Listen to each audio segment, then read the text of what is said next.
Hello everyone, it's Quince here with Shut Up and Sit Down, and today we're looking at a board game that's going to make me feel real uncomfortable. This is 1819 Singapore, put out by Mosquito Games and designed by Andrew Chen and Simon Lee, and it's a game that seeks to model what happened when British agents arrived at Singapore in 1819 and decided to set up a port that would become the city of Singapore.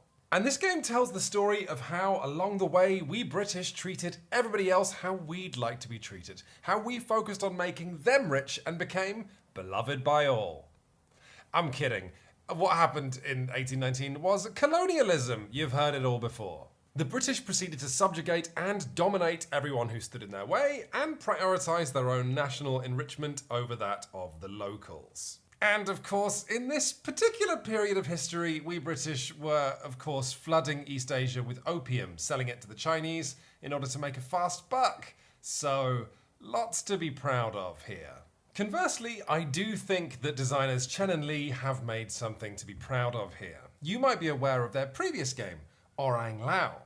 This is a cute game of trading cards and battling pirates that puts players in the roles of the seafaring Orang Lao people who fished the seas around the Malay Peninsula. And while bickering over prawns and getting jealous because your friend found sea cucumbers again was lots of fun, it was also nice to see the designers lavish attention on a people who we don't often see depicted in the tabletop hobby. And today, with this new game, the designers are looking to once again lavish agency on a people who traditionally haven't seen a great deal of it. This time, that's the local Malay chiefs with claims to the island and its surroundings.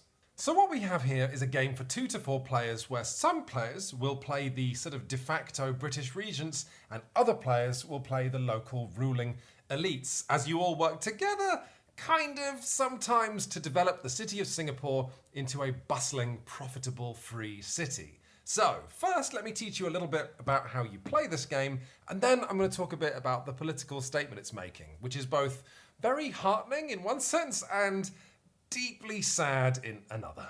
So, to win the game, players need to have the most victory points, meaning you will be recognised as the city's most prestigious leader. Now, during the game, you're going to collect victory points by contributing to Singapore's prosperity. In the middle of the board, we have a selection of different developments players can fund as Singapore's leaders. You might oversee the construction of a market or electric lights, or the migration of settlers from different nations. But all of this costs money, so you might instead amass some plantations or slaves to enrich yourself. But this will definitely lead to some irritation. That's because ruling the city of Singapore isn't just about picking fun developments as if you were choosing furniture for your new house. Oh no. Instead, every single time everyone takes a turn and you've been around the table, you all have to come together as a group to fund the city's public developments. And this is horrific. Every time someone builds something like health services, postal services, or a church, you rotate this public works dial. And the amount you have to pay each round is the number on this dial multiplied by this multiplier on the city's current population. So, what happens next is going to depend on your friends, but there will probably be some amount of negotiation, shouting, begging, and complaining as you all try and figure out who among you is going to pay what. But there's a twist. Oh, there's a couple of twists actually. The first is that during the bellicose time that this game is set, different players can attack one another. Players can buy cards from a special deck for their faction only representing armed forces. And on their turn, players can either attack one another to lay claim to cards or money, or they can turn those same forces outwards to claim wealth from outside the city by launching raids. So, as players are bickering as to who's going to pay what this round, it's done under the threat of violence, because players who don't like what another player is doing can threaten to go to war with them and take their cards and take their money. But this is deeply unfair, because the British players have access to better armies. But that's not to say that the Malay players are powerless, and this is a detail that I really like, both as a historical note and as a game mechanic. At the start of the game, in the centre of the table, lies the Treaty of Singapore.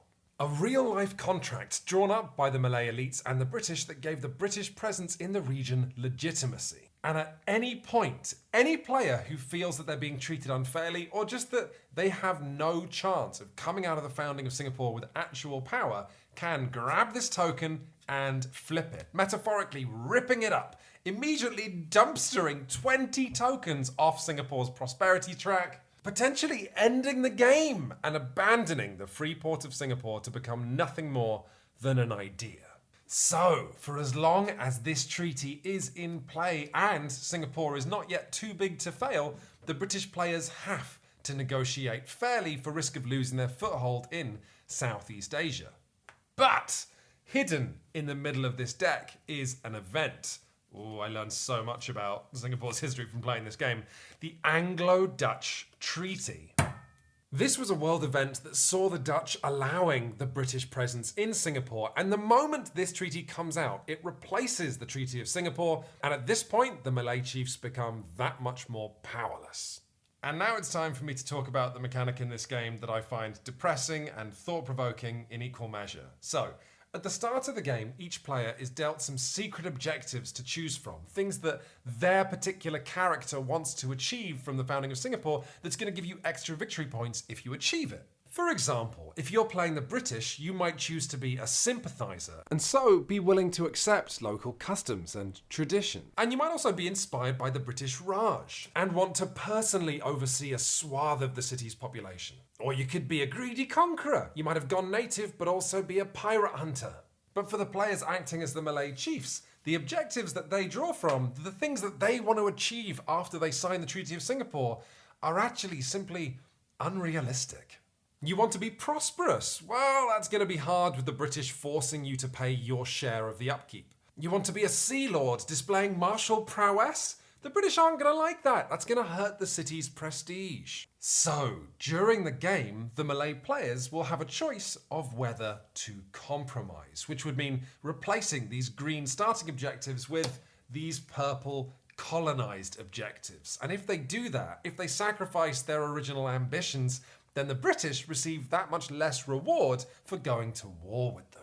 Perhaps now the chiefs will have the objective of being a colonial ally, intervening when your fellow Malay chief player tries to go on raids. Or perhaps you'll want to move in new circles, and so will specifically install British thinkers and regents in the city. I called this mechanic depressing, and it is depressing, but it's depressing for another reason. You see, what I've described to you is the way to play 1819 Singapore known as simulation mode. You can instead play the game in fantasy mode, which I personally find extremely sad, okay? In fantasy mode, you're going to bolster the Malay army deck with some extra cards, okay? In fantasy mode, the Malay chiefs are not outclassed by the British in terms of their ability to commit violence because their deck is bolstered by creatures from local folklore. You can employ Buto Ijo, the spirit of Badang, the spirit sisters Mina and Lina, even the fearsome giant Kusu and Merlion. I hadn't heard of a Merlion before playing this game, and now I'm not totally sure how I lived without it. But when I call this mechanic sad, the reason why that is for me is that it seems like this game is saying that the only way the Malay chiefs could have stood up to the British is if the stories they'd been telling for centuries were actually true. And it's also the game suggesting that the power the British could wield to subjugate whoever they chose was on a par with the most outlandish stories of myth and legend that the local people told.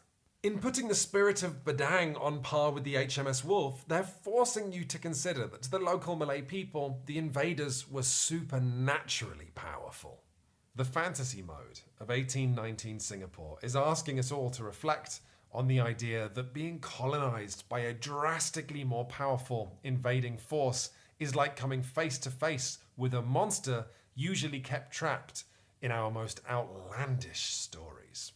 And yet, like so many of the war games that are being designed today, 1819 Singapore isn't being overly nostalgic or sentimental as it delivers these messages. 1819 Singapore isn't even trying to depict the suffering of the Malay peoples per se. It's more just letting players step into the roles of colonizers and colonized and experience for yourself the sordid realpolitik and the choices that these human beings made.